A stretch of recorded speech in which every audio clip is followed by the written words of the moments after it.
छाप दी जाती हैं।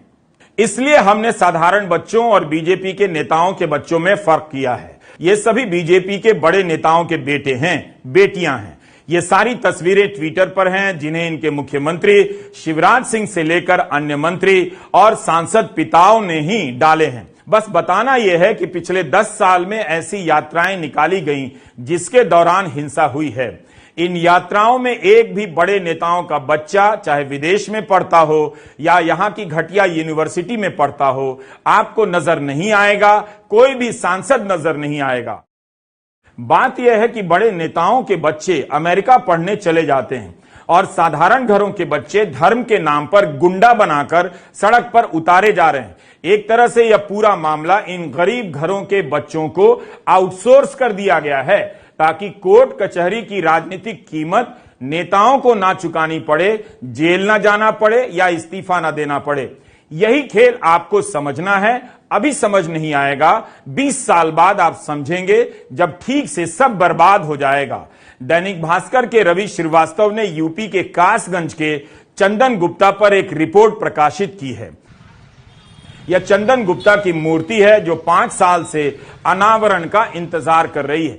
पिता का कहना है कि किसी नेता को फुर्सत नहीं है कि अनावरण करे।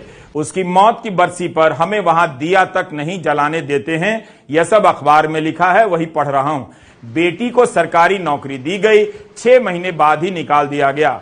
अब किसी को याद नहीं चंदन गुप्ता कौन था, किसके लिए मर गया। चंदन गुप्ता भी साधारण घर का लड़का नजर आता है। 2017 में जब योगी आदित्यनाथ मुख्यमंत्री बने तब इसने मारे खुशी के भंडारा किया था। 26 जनवरी 2018 की सुबह कासगंज में विश्व हिंदू परिषद, एबीवीपी और हिंदू युवा वाहिनी के कार्यकर्ता करीब 100 मोटरसाइकिलों पर तिरंगा और भगवा झंडा लेकर निकल पड़े। चंदन गुप्ता भी इसी भीड़ में था। प्रशासन ने इस यात्रा की इजाजत नहीं दी थी, लेकिन वे जबरन छोटी गली वाले इलाकों में घुस गए। वहां पहले से गणतंत्र दिवस का कार्यक्रम हो रहा था। तनातनी में माहौल बिगड़ गया।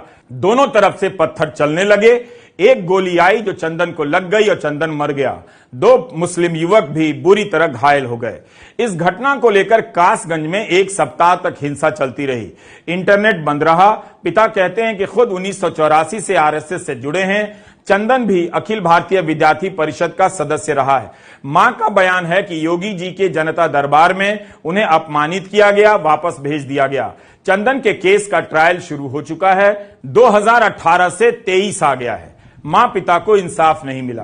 भास्कर की रिपोर्ट में पिता ने कहा है कि वे बीजेपी के समर्थक हैं और बेटे की हत्या के बाद भी पिछले विधानसभा चुनाव में बीजेपी को ही वोट दिया।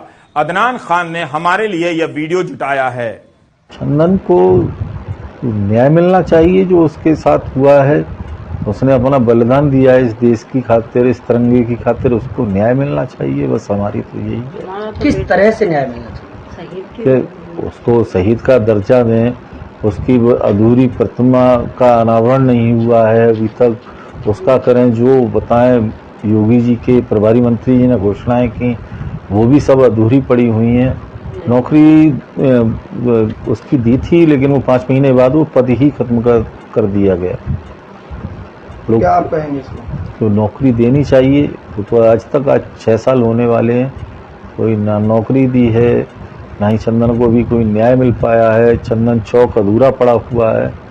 नगर पालिका वगैरह के अधिकारी, चेयरमैन वगैरह के पास जाओ, वो कहते हैं हम पर पैसा ही नहीं है। युवा स्वयं में समझदार है और युवाओं को अपने विवेक का इस्तेमाल करना चाहिए।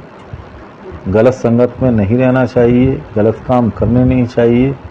युवाओं से तो यही कहेंगे कि भाई सभी लोग अपने शिक्षा पर ज़्यादा ध्यान दो, शिक्षित बनो और ये जो भी दुर्घटनाएं हो रही हैं उन दुर्घटनाओं से बचो। राजनीतिक दलों के लोग तो आप लोगों का फायदा उठाएंगे आपसे। बस यही कहना चाहेंगे कि बच्चों से कि अपने पढ़ो लिखो और राष्ट्र की और समाज की सेवा करो।